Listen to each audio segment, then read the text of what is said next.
जयराम जी की। अज तारीख़ 31 ऑगस्ट। स्वामी लीलाशाह वाणीअ में तव्हांजो स्वागत आहे। अज जो विषय आहे आनंद किथां मिलंदो। स्वामी लीलाशाह महाराज जिन फरमाइनि था त आनंद जी अवी ॻोल्हा पिया करियो।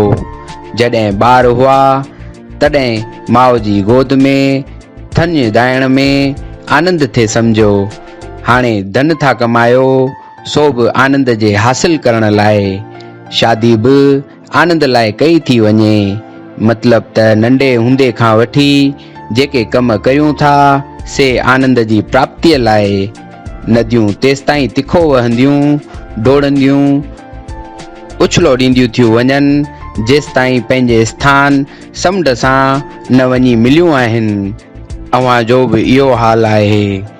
तव्हां अजर अमर थियणु चाहियो था, बसि अवी शरीर खां थोरो मथे थियो। कम में मगन थी वञो त आनंद ई आनंद आहे। जयराम जी की। सदाई मन खे रोके रखणु खपे। जयराम जी की।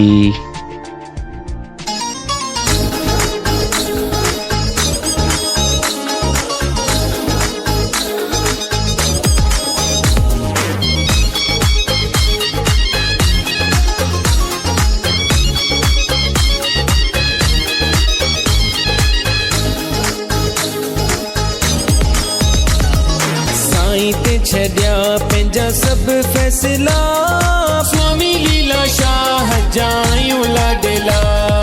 दुखनि जी छो कयूं चिंता भला स्वामी लीलाशाह जायूं लाडला। साईं ते छड्या पंहिंजा सब फैसला स्वामी लीलाशाह जायूं लाडला।